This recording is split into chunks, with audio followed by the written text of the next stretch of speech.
কিয় আমার উৎপাত চালাইছে আমি নাজানো। আমি সরকারক কি অত্যাচার করেছো হেমন্ত মামা এমন কিয় অত্যাচার চালাইছে? আমি বাংলাদেশী নহয়, আমাক নিউজত এনেই বাংলাদেশী বুলি কৈ থাকে। আমাৰ এই অঞ্চলত যিসমূহ মানুহে তাৰমানে ঘৰ দুৱাৰবোৰ মানে ভাঙি আছে, এই মানুহবিলাক আচলতে মানে নিউজত বাজি আছে বাংলাদেশী বা অবৈধ নানান ধৰণে এইবিলাক মানুহৰ নামবোৰ মানে নামকৰণ হৈ আছে। কিন্তু এই মানুহবিলাক হৈছে তাৰমানে আমাৰ বৰক্ষেত্ৰী এৰিয়াৰে বৰক্ষেত্ৰী যিটো আপোনাৰ সমষ্টি, এই সমষ্টিৰে 3টা পঞ্চায়ত চৰ আছে, চৰ এৰিয়া। সেই চৰ এৰিয়াসমূহ যেতিয়া তাৰমানে নদীৰ গৰ্ভত ভাঙি যায়, তেতিয়া এই মানুহবোৰে আহি তাৰমানে কিছুমান এই মাটিবিলাক আপোনাৰ বনমাজা, কেকানকুচি, বৰ্ণিবাৰী এই নানান জাগাৰ মানুহবিলাকে ধৰক আমাৰ গৰীয়া ভাইসকলে বা অন্যান্য তাৰমানে হিন্দু ভাইসকলে খাই আছিলে, তেখেতসকলে এই আমাৰ মিয়া মুছলিমৰ ওচৰত প্ৰতি বিঘা মাটি 20,000, 30,000, 40,000 যি পাইছে আৰু বিকিছে। আমাক উচ্ছেদ কৰাতকৈ মানুহখিনি মাৰি থৈ যাওক। আমাৰ এই মানুহখিনি উচিত নকৰাকে মানুহখিনি একেলগে মাৰি থৈ যাওক, উচিত কৰিব নালাগে, মানুহখিনি মাৰি থৈ যাওক। আমাৰ এতিয়া থকাৰ ঠাই নাই, গছৰ তলত থাকিব লাগিব। এটা আমি যে ঘর খালি করে আছো, এটা মানে আমার যাওয়া জায়গা নাই, যাওয়া জায়গা না হইলেও আমি কইছি যে এটা গাছের তলত থাকলে তো থাকতে লাগবো। এটা করে ঘর আমি খালি করি বেলেগের মাটিত থই আছো। বিজেপিৰ মানুহ হলেও দয়া নাই নেকি হিমন্ত বিশ্বৰ?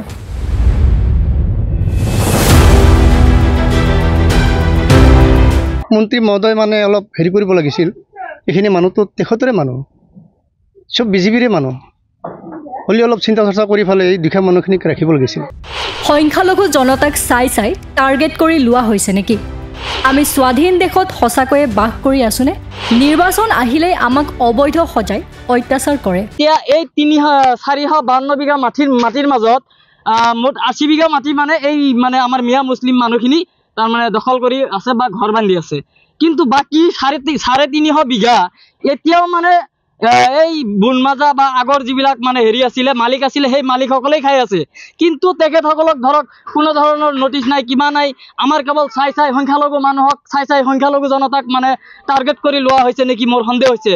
আগন্তুক ইলেকশ্যন 2026ত ইলেকশ্যন চাই মানে এনেকুৱা কেতিয়াবা এই সংখ্যালঘু সমাজক মানে বিদেশীৰ নামত বেলেগ দেশলৈ পুশ আপ কৰি আছে, আৰু কেতিয়াবা মানে বিদেশী আপোনাৰ অবৈধ বুলি তাৰমানে ঘৰ দুৱাৰ ভাঙি চিঙি তহিলং কৰি আছে। এইবিলাক কথা এইবিলাক এনেকুৱা নহয়। হয়, এয়াই উচ্ছেদৰ সন্মুখীন হ'বলগীয়া নলবাৰীৰ বৰক্ষেত্ৰৰ একাংশ সংখ্যালঘু জনতাৰ চিঞৰ। আপোন ঘৰখনত বুলডোজাৰৰ আচৰ পৰাৰ আগেয়ে ভাঙি ট্ৰেক্টৰত উঠাই অন্য স্থানলৈ ৰাওনা হৈছে একাংশ সংখ্যালঘু লোক। নলবাৰীত অবৈধ দখলকাৰীৰ বিৰুদ্ধে কঠোৰ হৈছে প্ৰশাসন। বৰক্ষেত্ৰী সমষ্টিৰ বাকৰকুচি গাঁৱৰ 452 বিঘা চৰকাৰী ভূমি খালী কৰাৰ বাবে যোৱা 3 জুন তাৰিখে বৰক্ষেত্ৰীৰ ৰাজচক্ৰ বিষয়াই এক জাননীযোগে নিৰ্দেশনা জাৰি কৰিছিল, আৰু তাত স্পষ্টভাৱে উল্লেখ আছিল যে 10 তাৰিখৰ ভিতৰত খালী কৰিব লাগিব। আৰু আজি অন্তিমটো দিন। প্ৰায় 93টা পৰিয়াল থকা গাঁওখনত এতিয়া হাহাকাৰময় পৰিস্থিতি।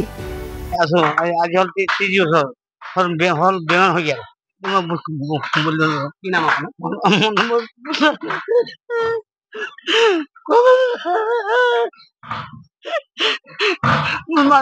বেমাৰ মোৰ ছোৱালী ভালে নাই, মই কম জানো এই চৰকাৰৰ মানুহবিলাকো চাৰি কৰিছো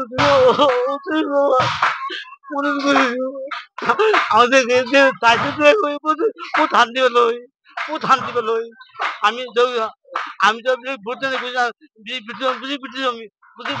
তাতে বিৰোধ দিয়া নাই। নেতা মন্ত্ৰী আহিছিল নেকি? কোনোবা আহিছিল নেকি খবৰ ল'বলৈ? এতিয়া কোনে নারায়ণ টেকার উপরে মানে কি আবেদন জানাইছো যে আমাকে মানে কি এমন বানপানীর মাজত আমি ক'ত যাম, মানে কি আপোনালোকৰ ওচৰত মানে কি আবেদন কৰিছো, আমাক মানে কি অলপমান টাইম দিব লাগে। সেয়াতে মানে কি আমাক টাইম খানিও নেদিলে। আমি এই বানপানীৰ মাজত দুখীয়া মানুহ, আমি ক'ত যাম, ক'ত থাকিম? যদি পাৰে সেয়াতে কিয় আমাক মাৰি পুতি থৈ নেগেল, কিয় জিজিবি দি পেলাই আমাক কিয় ইমান অত্যাচাৰ চলাইছে? আমি ক'ত যাম? চাচোন আপোনালোকে কিমান ভাঙি সব ট্রান্সফরমার করে দিছি। আমার ইয়াক গই নাই, ক'ত যাম আমি এতে? কিয় আমার উৎপাত চালাইছে আমি নাজানো। আমি সরকারক কি অত্যাচার করেছো হেমন্ত মামা এমন কিয় অত্যাচার চালাইছে? আমার রাইজর কারণে মানে কি সিহঁতে সরকার হয়েছে, সরকার হয়ে বলে মানে কি আমাকে এমন জ্বালা কালা দিয়ে আছে, কি এমন জ্বালা কালা দিবা লাগে? আমি কি কি অত্যাচার করেছি নাকি, কিবা উৎপাত চালাইছি নাকি? এত কি আমাকে রাইজের উপর এমন উৎপাত চালাইছে? আমি কি করতাম? এতে আমার যাবা লাগা জায়গা কত নাই, এতে কি করিম আমি? আমার মানে কি একদম অসহায়। আমি মরবা লাগালে ভাঙি ভাঙি দিলেও আমি এত দেড়া বান্ধি তিরপল দিয়ে ফেলে আমি এত থাকি। আমার কিবা সুবিধা করে দিলে আমি গুছি যাব, দিতে আমার যাওয়ার জায়গা নাই। আমি তিরপল দিয়ে হলে থাকিব লাগিব, আমার যাওয়ার জায়গা নাই। 30 বছর হল আমি বসবাস কৰি আছো এইটো মাটিত। মোৰ নাম মনোয়াৰা বেগম, এইটো মোৰ ফাদাৰ। দাদাটো বেমাৰী, মানে কি ইনকাম সিনকাম কৰিব ইমান নোৱাৰে, মানে কি আমাৰ ভাইটি সকল নাই, আমি ভন্টিয়ে 5টা, মানে কি আমি যাব লাগা কত নাই, আমি বহুত অসহায়। ইতে বর্তমানে গিলি হেমন্ত মানে কি সি যে ইমান উৎপাত চলাইছে, সিও মাকৰ ঘৰত জন্ম পাইছে, তাৰ লগত যদি ইমান সিকিউৰিটি লাগে, আমাক কিয় অত্যাচার করে? আমি কি কিবা তাক অত্যাচার করেছি, কিবা চোর করেছি, কি ডকাতি করেছি, কিয় আমাকে ইমান উৎপাত কৰি আছে? আজিকালি মানুহ হেমন্ত মাটি সমতি নাই, আমি গোলা খই না, আমি গোলা খই না।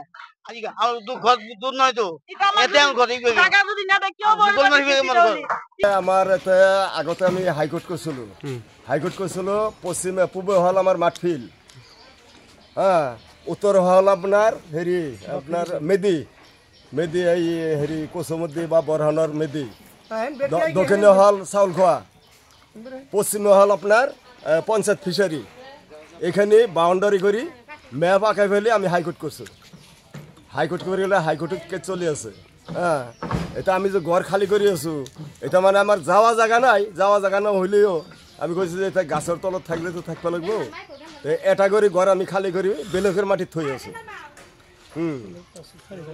বেলকের মাটি থই আছো। এটা কি কারণ যে এটা ঘর হইলেও, এটা ঘরের যদি আমি কেইফাল টিন নি ফেলে কবার থবা পারো বেলকের মাটি, এটা আরো কবার যদি আমার সরকারি কিবা অনুদান দেয় বা মুখ্যমন্ত্রী যদি আমাকে দয়া করে, তাতে নি ফেলে চাইলে হলে আমি তুলবা পারিম। সেই হিসাবত আমি মানে এটা করে ঘর আমি টিনগিলা খুলি ফেলে বেলেগের মাটি থই আছো। আমার বাউন্ডারি মাত্র 93 ঘর মানুষ, 93 ঘর মানুষ 82 বিঘা মাটিতে আমি বাউন্ডারি করি। বাকি মানুহবিলাক বাকি মাটিখিনি কোনফালে আছে? বাকি মাটিখিনি পশ্চিম ফালে আছে। পশ্চিম ফালে আপনার রাস্তা আছে, রাস্তার পশ্চিমে এটি আমার আপনার কি এই হাওয়াই রাস্তাটা আছে, সিঙ্গেল হাওয়াই, তার পশ্চিমে বাকি মাটিখানি গোটাইখানি মাটি তাতো মানুহে মানে অবৈধভাৱে বহি আছে, তাতো অবৈধ মানে আপনার বন মাজেরা মানুহে, হ্যাঁ, কবর বন্যবাড়ির মানুহে, কাবার মাদ্রাসার নামত, স্কুলের নামত, মসজিদের নামত, এগুলা ক্লাবের নামত, এই হিসাবত মাটিখিনি ফিল করে ফেলে তাহাতে খাই আছে। অনেকখিনি যে ভাঙি আছে নিশ্চয় খালি ভয় কৰিয়ে ভাঙি আছে। এতিয়া যাবলৈতো জাগাই নাই, এতিয়া ৰাস্তাই ৰাস্তাই থৈ আছে, মথাউৰিত থৈ আছে। এনেকৈ হ'লে মানে কষ্ট কৰি কামলা কৰি ঘৰ এটা বনাইছে, সেইটো ভাঙি পেলাই থৈ আছে। ক'ত বনাব, ক'ত কি কৰিব, বানপানী চাৰিওফালে যাব ক'ত? মই এইটোৱে অনুৰোধ বাৰে বাৰে কৰোঁ যেন আমাৰ মন্ত্ৰী মহোদয় যাতে মানুহখিনি মাৰি থৈ যায়, বাকী বেলেগ কৰিব নালাগে। আমাৰ ইয়াৰে জন্মস্থান মানুহ, মুকলমাৰ মানুহ আছে, বৰবালা চৰৰ মানুহ আছে, কালাৰ চৰৰ মানুহ আছে। এনেকুৱা মানুহ বিভিন্ন অঞ্চলৰ পৰা আহি ইয়াতে জাগা লৈছে, নদী ভাঙি গৈছে, অলপ অলপ কিনিছে, কঠা কিনিছে, আধা বিঘা কিনিছে। এইটো কিনিছে মানে আমাৰ কেকানো ৰাইজৰ পৰাই কিছুমান বুন মাজাৰে বেচিছে। এনেকৈ তাহাঁতে দখল কৰি কৰি আমাৰ এই পাব্লিকৰ ওচৰত বেচিছে, 1 বিঘা কৰি 30,000 40,000 টকা লৈ এনেকৈ বেচি ফেলে এতিয়া মানে আমাৰ সেই গৰীব মানুহকেইটা ঘূৰিও মৰিলে, বাকী তাহাঁতে পইচা লৈ গুচি গ'ল।